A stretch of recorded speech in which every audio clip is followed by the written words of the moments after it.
doesn't really look like a 455 brake horsepower Volvo, does it? But rest assured, it is. So what you're looking at here is a Volvo V60 plug-in hybrid, a range of, they say 90 kilometers. But one of the beauties of an estate Volvo is this part. And that's the bit that kind of possibly lets this car down. And let it down? What do you mean by that? Well, you'd expect a Volvo estate to have a really big boot, wouldn't you? The problem with this one is it's plug-in hybrid and the batteries are in the boot. Let me explain. Oh, and by the way, this is an all-wheel drive version of the car, so if you need loads of grip in your Volvo, you've come to the right place. What maybe is not as impressive is the boot. It's 481 litres, and as estate cars go, that's not exactly huge. And the problem is the batteries are under here, which raises the floor height quite a bit. Now look, not all is lost. It does go back quite far. You have a tow bar button, a 12 volt for the boot. You've got this shelf that sits up there to separate the boot if you need to. And there's, not really anything worth talking about under there. However, there is a flexible boot cover, very handy if you have kids, because not everything fits under here. And the practicality continues with nets and stuff inside. But yes, the overall flying the ointment, stinging the tail, whatever you want to call it, is you probably expect that to be bigger than it is. Perhaps not, weirdly or not weirdly, it's still quite a long car, so you will fit things in from the boot. It's just when you are restricted to the boot and not dropping these seats that things might get a little bit trickier. I will say something I love about the seats is they're electrically assisted, so when you drop them, you get a totally flat layout, but they're also just that easier to drop. There is good space for feet, however, loads of space underneath that driver's seat. Same with your knees, and not only that, they've got little cutbacks, cutouts on the back of the seat. Your rear passengers will get heated seat buttons also here. The window size, it's okay, not massive. Depending on how tall you are as well, you may or may not have an issue here. Oh, and another big obvious thing is this bad boy. That is a significant hump on the floor. Yes, they put some hard durable plastic on it so you could put your feet on it, but how high are your knees going to be into your gob if you have to do that? So you kind of wonder, have Volvo intended for this car to be a kind of two-person in the back vehicle? I mean, it's very nicely put together. The quality of stuff is excellent. It is quite black and dark, but the seats, in all senses of Volvos, are very, very comfortable. When you close that driver's door, indeed the passenger door, there's a reassuring thud of quality, of sturdiness. And then you look around and you see something that you've kind of seen before. And again, there's nothing really wrong with it per se, it just hasn't changed in quite a long time. Now, I'm not necessarily against that either. I love the kind of simple, straightforward, durable plastic, but quality plastic, dark finish of a Volvo. Very similar to what you get in a Polestar also, in some models anyway. I'll start with the center screen. Again, something that hasn't changed too much over the years. You drag this down to get some of the shortcuts.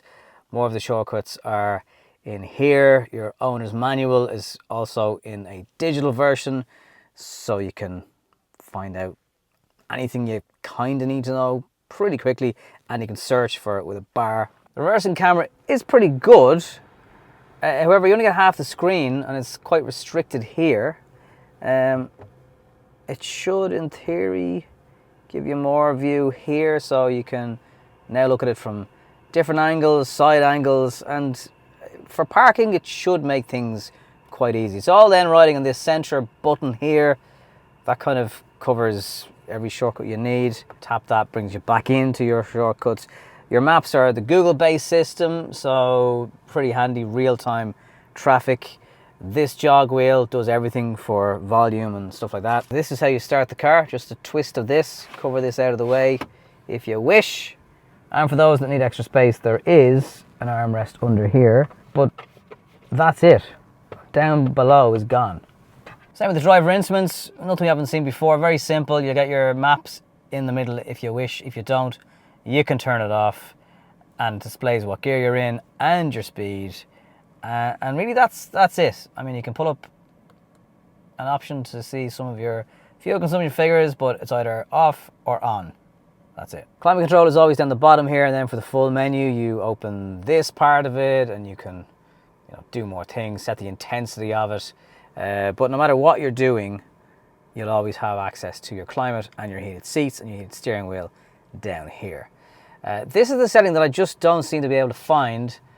So you can charge the car for power, you can put on constant all-wheel drive. Obviously that uses more fuel, and it does warn you about that. It'll say here higher energy consumption. So generally if you're going to charge it or just run it normally, you'll leave it in hybrid mode.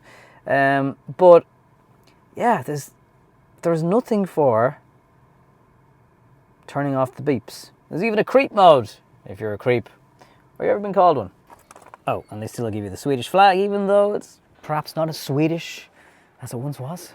There's lots of things you like about driving this car. It's quite smooth, it's good over bumps and surfaces, handles reasonably well. It's kind of a non-event in some respects. And then you squeeze the throttle and you remind yourself that this is a Volvo with over 400 brake horsepower on tap. And you put the foot down and it's... At first listen, I actually thought the other day, it sounds a little bit like a 2.5 or something, but it's a 2 litre. And if you charge it, you'll get up to 90 kilometers. You can definitely probably knock 20 kilometers off that.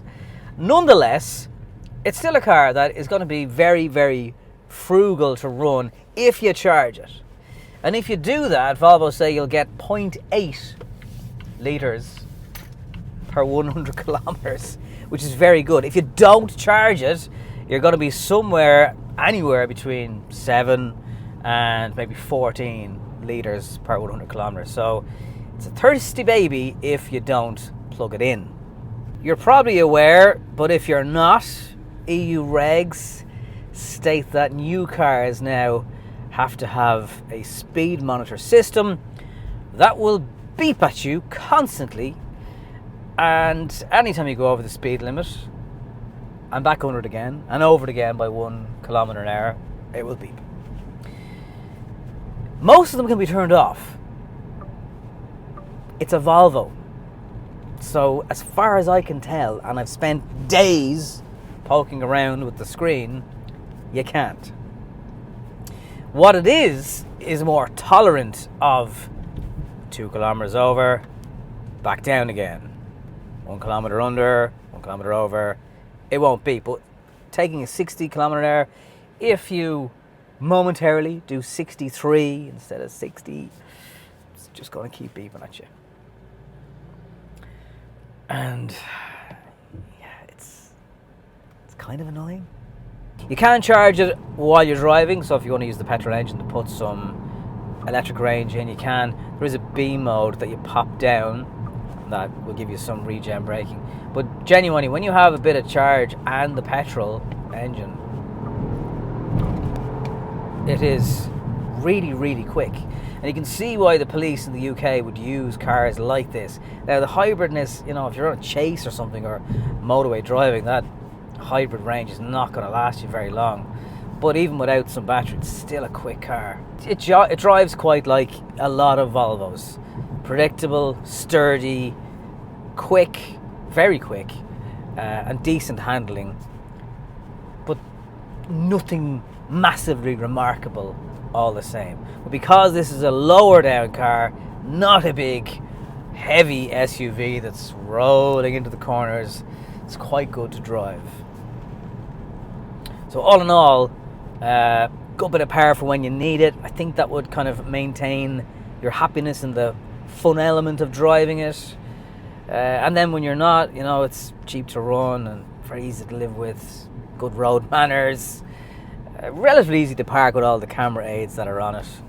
And yeah, most former petrol heads that now need a bit of a bigger boot and more space in the back and find themselves somehow wondering how they ended up driving an estate should be reasonably happy. The Volvo V60, perhaps an understated car, certainly a car that no one is necessarily going to notice you in. And blending into the background is easy to do in it.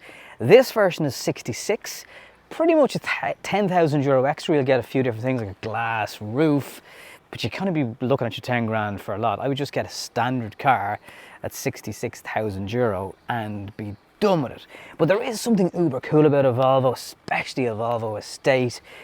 The biggest letdown, I suppose, I've got to keep coming back to the boot. If I'm buying an estate car, I'm buying it for the boot.